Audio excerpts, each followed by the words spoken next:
In today's show, we're talking all things Anfernee Simons. Is Ant one of the cornerstones of a rebuild, or is he trade bait for the big move, big all-in move this summer? Welcome to Locked On Blazers. Let's get into it.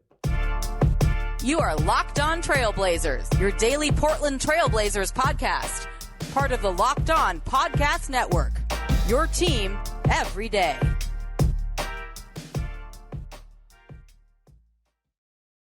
What up, world? It's your past first point guard and Trailblazers reporter, Mike Richmond.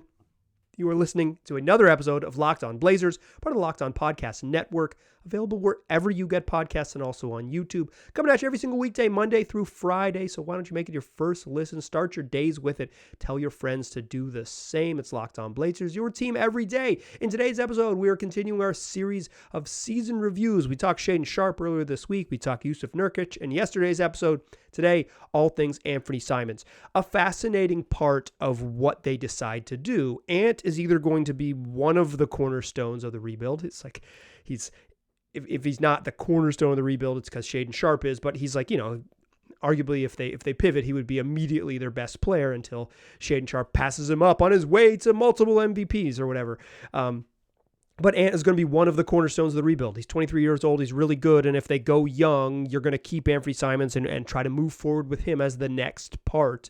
Him and Shaedon Sharpe is the next backcourt of whatever's next for the Blazers. But if they go the other way, and if they make an all-in trade and try to load up on veterans and go that direction, Anfernee Simons almost certainly, just logically speaking, has to be part of that big move. It just makes it's hard to see a way where they make a big all-in move and Anfernee Simons is still on the roster just financially and talent-wise. He's a big pivot point for him. So that's what we'll do to close the show. We'll talk about what's next. But how we do these things, we look back at this 2022-2023 season. Then we'll talk best and worst case scenarios, look back at my preseason predictions for Ant, see where he fell, and then we'll look ahead. We'll look back to look ahead to close the show, talking about what's next for Ant, because like I said, a fascinating part of what's next for the Blazers. Simons was good. Don't get it twisted. This was a solid year for Anfernee Simons, his first as a starter. Appeared in 62 games, averaged a career high 21 points, a career high 4.1 assists, and matched his career high with 2.6 rebounds. A little bit down from 37.7% after two consecutive seasons north of 40. But bigger load, more, just like more attention, bigger ask and all those things. In general, he shot better from two as he improved as a finisher. And while his overall efficiency might have been down a bit, true shooting percentage down, effective field goal percentage down because of the threes, he was largely the same player in a bigger role, averaging, after he had been a part-time starter the year before, starting 30 games, including sort of 29 after the season ended. He started all 62 and played 35 minutes a night, up from a career-high 29 and a half last season. There were moments early in the season when Anfernee Simons, particularly when Dame was out, took off and carried the Blazers to special wins. Truly special wins. The one that really stands out is going into Madison Square Garden and scoring 38 on a night that Jeremy Grant had 43. But there were other big games as well. Before Dame was fully back and healthy, 30 points in Houston, 29 in a big win over Denver when Damian Lillard was healthy, 45 at Utah on the road without Damian Lillard in the lineup. There were moments when Damian Lillard missed 5 of the first 14 games, and then he missed another stretch of 12 after that, heading into November and December. And during that stretch, Dame missing 17 in the first half of the season, there were moments when Anfernee Simons looked totally ready to take over as a lead guard on a good offensive team. Totally capable, totally ready to do exactly that. Then there were moments that he didn't. There was moments particularly when he was guiding the second unit with Damian Lillard back on the court, where it would stagnate and his maybe lack of high level development as a playmaker was a little more pronounced. Felt there were some over dribbling nights and there was things like that. But in general, Anfernee Simons was good. This was not, while the Blazers were, bad as overall, but even the starting lineup is what I'm trying to get at, was like played at kind of like a mediocre pace. Like I think they kind of profiled as a team that wins about half of their games with the starting lineup, not a dominant group. And we've been used to the Blazers starting group being a dominant group and then the bench being really bad. This was a mediocre group and then the bench being pretty bad, or really bad. We can call it what it is.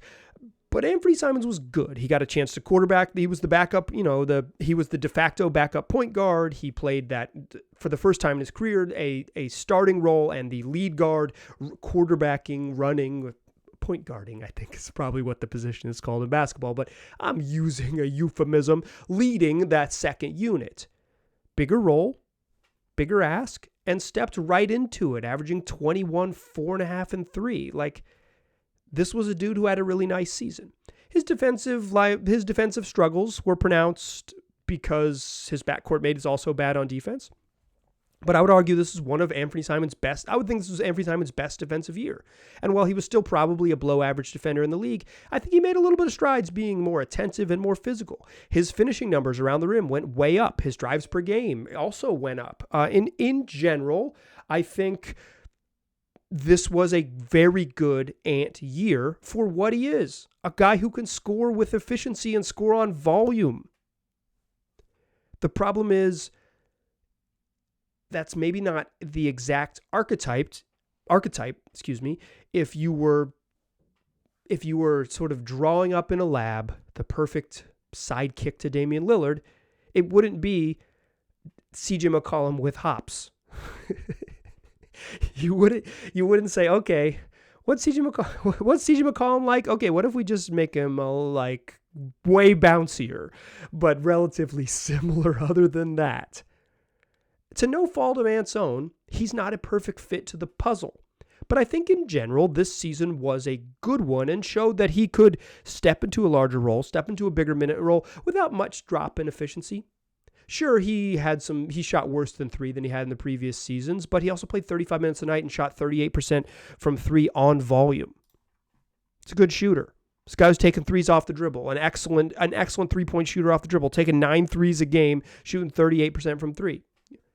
Take it to the bank. He improves a little bit there and gets back up to in the 40 range. He's one of the elite scorers in the league. We're talking a make a night, like 3/4 of a make if you really want to get into the math. 3/4 of a make a night to him being a 40% 3-point shooter on 9 attempts. You'll take it. The question isn't whether Anfernee Simons is good. The question isn't whether Anfernee Simons can get better. He's 23 years old. He has improved every season of his career. When he stepped into a bigger role, he didn't drop off. The things he was bad at are the things he was already bad at. It wasn't like his strengths became an issue. In fact, without struggling early in the first 10 games of the season, he probably pushes up towards 40% on the year. He just came out of the gates a little bit slow.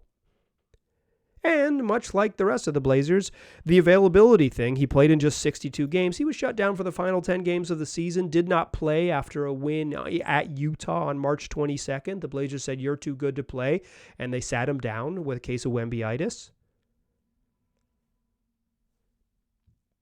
Ant was available, 72 games solid. He was efficient.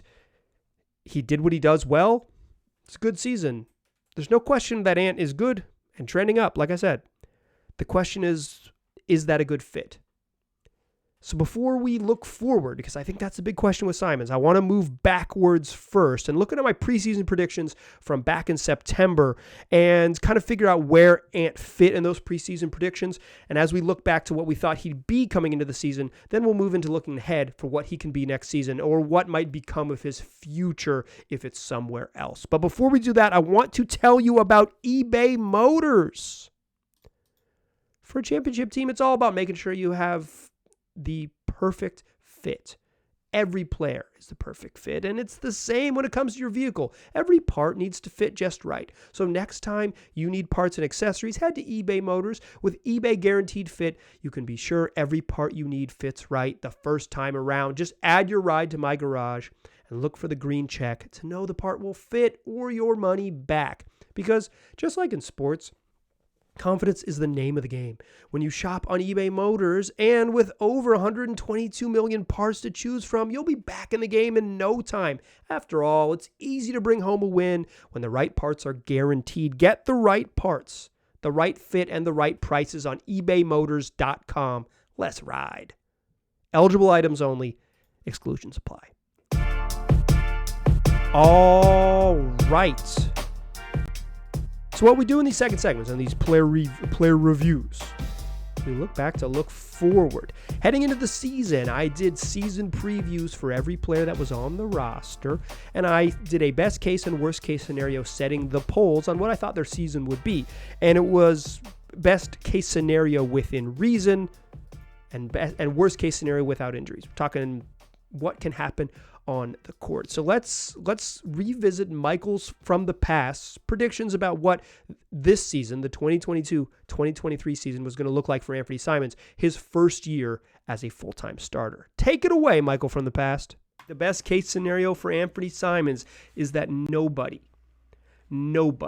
when discussing the Portland Trail Blazers, is lamenting the departure of CJ McCollum. It is more footnote than headline, because Anfernee Simons has jumped into that role, seized that role, and if not surpassed it, at least lived up to its production quickly and effectively. He doesn't have to be CJ McCollum dancing and taking 19 footers and all of the things that make CJ. He needs to be Anfernee Simons. But the production, north of 20 a game and hovering around 4 assists, it's got to be there, because the best case scenario is that there isn't a discussion. Oh, they missed CJ. Oh, well, since the departure of CJ McCollum and since the broke up the backcourt, nobody's talking about the broken up backcourt. The best case scenario is that Anfernee Simons hushes that talk because the new Blazers backcourt is so darn special. The best case scenario, yes, the best case scenario for Anfernee Simons involves showing up in that midseason showcase.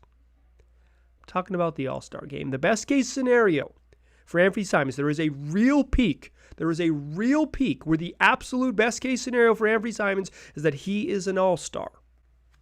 How he gets there is so much related to the team. There is no calculation that involves Anfernee Simons just like statting his way onto the All-Star team.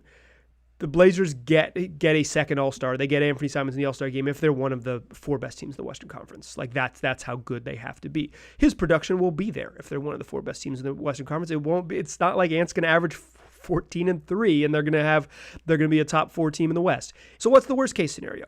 The other side of this coin is that his defensive limitations slow the depth of his impact or limit the depth of his impact. Anfernee Simons can become a better defender, but to be clear, he has not been one in the league. And the worst case scenario is he continues to be a minus on defense, which mutes some of his offensive brilliance. It doesn't make him a worse offensive player. It just means that there's a trade-off because he's scoring 30 but giving up 21. There is a balance to there is a level you can get to where you are so good on offense that the trade-off doesn't matter as much, but there is a worst-case scenario where Ant doesn't reach that level on offense and his defense still remains a hindrance to what he can be and what his ceiling is, and thus what the Blazers' ceiling is, because if the backcourt struggles so much on defense, that's the worst-case scenario, that they just can't get over the hump and be one of the truly competitive teams. The other worst-case scenario, or among the other worst-case scenarios for Anfernee Simons, is that his off-ball reps, because he doesn't have the ball as much, reduces his potency. He was so freaking good as a pick-and-roll guy and a lead guard and someone with the ball in his hands. His off-ball numbers suggest that he's one of the best catch-and-shoot shooters in the league. But you can't... There is a world where the worst case scenario exists where that is true, that he's a good catch and shoot player, but his potency is reduced because he is given more off-ball reps because the Blazers want to prioritize Damian Lillard on the ball. They want to prioritize some Josh Hart on the ball. They want to run stuff through Nurk. Their second unit includes Justice Winslow, who can handle a little bit like that. Like they need touches for Jeremy Grant where Ant has his on-ball opportunities reduced enough that his just general potency is a little bit reduced on offense, still a negative on defense. This is what we're talking in the worst case scenario. Thank you, Michael from the past. I think my predictions from way back in September were he got a little bit of everything, right? Obviously fell short of the best case scenario of making an all-star team. I cut out a little bit of that. All of those are edited because it's like a 10-minute segment that I cut down to 3 minutes so we can revisit it. But I kind of hedged and was like, maybe a best case scenario is like he's in the all-star conversation. But certainly he wasn't in the all-star conversation, fell short of that. But certainly no one missed CJ McCollum this year. Anfernee Simons stepped in that role, no problem. You would rather have Anfernee Simons for the money. You'd rather have Anfernee Simons for the age. You'd rather have Anfernee Simons for the skill set. Like, nobody missed CJ this year. It worked out fine in that regard. Worst case scenario, I don't think his defense, specifically his lack of defense was like the thing that held this team back. But it matters, and the fit matters. I don't think, like, I think the thing when you're talking about Anfernee Simons' defense is that you're also talking about Damian Lillard's defense. But Dame is like one of the 5 best offensive players in the league. So you kind of just say, okay, this dude's not a good defensive player, but he is literally an offense unto himself. Ant is not there or close to that offensively yet. And like, safe bet, like no one gets there, right? Like that's a really high ceiling. It's Dame special. So I think for the most part, it's like he didn't hit his worst case scenario necessarily. Like he didn't paint this like, he didn't paint the struggles. It wasn't like it wasn't Ant's defense that held the Blazers back. It was Ant coupled with Dame's defense that held the team back. But because you kind of give Dame not a pass, like I don't mean to say that, like his defense is a problem.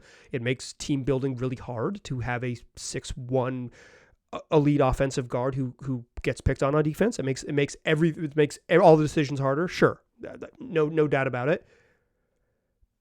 But Simons, as I mentioned in the first segment, just is imperfect. The role stuff, like off-ball role versus on-ball role, he played on-ball a lot more than I thought he would. They just never gave Josh Hart the ball. Truly bizarre kind of decision-making, but they just never gave him the ball. He was never allowed to run pick and rolls under any circumstances. Justice Winslow was hurt basically from the week of Christmas. I believe he got hurt like the 22nd or 23rd of December and never played again. So it never came to fruition where Ant played like off-ball on the bench, but he is better with the ball in his hands, but it's just he's also pretty darn good with the ball out of his hands. I don't think that's an issue. I think he got a little bit of everything in the sort of best case and worst case scenarios. I think he landed right in the middle, which is the whole point of the best case and worst case scenarios, is like set the poles and everybody lands in the middle. Is that stretching you here, me patting myself on my back? Not really. Not really. The idea is that the best case scenario for these predictions, right, is that I would be wrong and they would go to one poll and you'd be like, hey, this is like more and more interesting to talk about. Ant like kind of hitting like not quite an all-star but still a defensive liability is like, yeah, bummer. Kind of knew that was going to be there. But I will say Ant stepped into this, like I said, stepped into a bigger role, was right there, improved as a finisher all season long, got better at finishing. His floater game was always developing, but I think he kind of cut out some of the really hard floaters he was taking at the beginning of the year, just too many really hard floaters, and got to the rim with more regularity. He was better in transition. He was, still a force. Ant is solid, and this was a solid season, and because he landed right in the middle of the best and worst case scenarios, you're not going to kill him for either way or praise him in the other direction. It's what you thought he would be, what you hoped he would be. Step into the CJ McCollum role and make you not wish that CJ McCollum was still there. But the question is Anfernee Simons, can Simons be part of what's next? The simple answer is yes. The more complex answer is no. ... Let's talk about the dots to close the show. Join me in the third segment, and we'll talk about what's next for Anfernee Simons, which really is what's next for the Portland Trail Blazers. Join me in that third segment, won't you? Still a pass first point guard. I'm still Mike Richmond. You are still listening to Locked On Blazers. The Portland Trail Blazers can be a good, maybe even a darn good basketball team with Damian Lillard and Anfernee Simons in the backcourt. I think they could win something like, with the right roster construction and a couple a couple good moves around the margins and the growth of Shaedon Sharpe, the Blazers could have run it back and, sign the right mid-level guy and make the right minor trade here and there, nail the draft, and win 48 games. It's like no Wembanyama aside. This is like you pick 6th. You get one of the Thompson twins. You make it happen. Win 48 games. I think the Blazers can be good with Ant and Dame in the backcourt. The same way that they were good, consistently good, multiple 50-win seasons with Damian Lillard and CJ McCollum in the backcourt. But there is a ceiling on what you can be as a team that is built around Damian Lillard when his backcourt mate is a 6'3" guard who is a below-average defender whose strengths are scoring on offense, particularly ball-in-hand type of offense. Ant is a way better off-ball player than CJ, but regardless. There is a ceiling on what it can be. And so, if the Blazers are going to push past that ceiling as a team that is like a likely first-round exit or at least like a one playoff series type ceiling, like make the second round of the playoffs. Quietly, my favorite part of the year is the second round of the NBA playoffs. It's not that quiet. It's a podcast. I'll tell y'all about it. But to push past that ceiling, or to have an opportunity to push past that ceiling, it seems inevitable that you have to break up the pairing. And as I've said a bunch on this podcast, if you've missed the episodes that are waiting for you in your feed, including an episode titled The Blazers Have to Pick a Direction, I recommend you go look at it, listen to it if you have not. It kind of lays out the conundrum ahead of the Blazers this offseason. Damian Lillard has made it very clear he doesn't want to rebuild, he doesn't want to be patient, he doesn't want to run it back with the youngsters. He wants to go all in with veterans ready to play and ready to compete at the highest levels, or at least to convince yourself you can compete at the highest levels early on in the season, to not have to wait for development. He is not into patience. He is not into draft picks. He's ready to go. He's going to turn 33 in July. He's ready to go. He has no patience any longer for a build. And if you have to build something, Damian Lillard has made it very clear that he is ready to have the conversation with the team about if they're building, that's not the route he wants to go. So regardless of what they choose, if they go the route where they're building, and that would mean trading Damian Lillard and probably building around Anfernee Simons, Simons becomes a huge part of the building block, a foundational piece, a cornerstone of the rebuild along with Shaedon Sharpe. That would be one direction. I think Sharpe and Ant is a fun tandem to sell hope into the future. Certainly a hopeful, fun future with Ant and Sharpe. When we get there, I'll rain on that parade as I want to do. But let's rain on the other parade real quick first. As long as we're raining, welcome to Portland. The other side is if they go all in,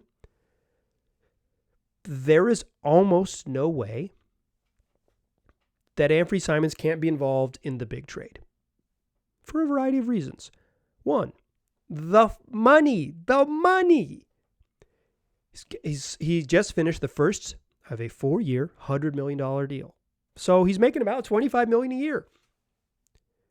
To trade for a player who's good, you're going to need Anfernee Simons' money. Because aggregating the salaries of Nazir Little, Trendon Watford, and Yusuf Nurkic to make the money work is not an appealing package, and trading 3 players out and getting 1 player in return makes it harder for a trade partner. Anfernee Simons almost certainly has to be included in the big trade, TBT, all caps. The big trade has to include Ant. It also has to include Ant because you have to send out something that is enticing. And a 23-year-old coming off a season in which he averaged 21 points and 4 assists, which was exactly the production mentioned in the best and worst case scenarios. But a 21, 4, and 3 boards, improving finisher around the rim, an efficient volume shooter from 3, someone who could probably play a little bit of point guard on the right team. He could play a lot of bit of point guard. He could just straight up be your point guard. Although I don't think that accentuates his best skill set. But Simons is appealing. appealing, and you have to send out good stuff to get good stuff in return. So some sort of package built around, again, assuming they don't get the Wembanyama pick, but built around the 3rd or 4th pick in the draft and Anfernee Simons, like that alone, okay, that's the package you start with. What can we get for Ant and 4? Probably something pretty enticing. And if you want to go further, right? Like if you want to go further, that plus other stuff to get back, multiple parts. Throw Nurk in there and okay, now we have a huge $40-some million package. We've got the pick. We can make it happen to throw in future picks if need be with like some finagling. They can make a package that is enticing to get back a really good player. However, without Ant involved, you're probably not getting it done. And you might say, okay, well, what if you just choose between Ant and Sharp? Shaedon Sharp doesn't make nearly enough money. Doesn't work that way. You'd have to include other players. And like I said, including other players makes it harder.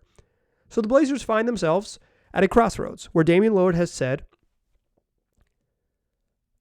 I want to go for it, or I want to go somewhere else. He hasn't said specifically that, but the implication is there. He's left the door open that says, we're going to have the conversations. We're going to talk. If they can't get it done, both of us are going to have to make tough decisions.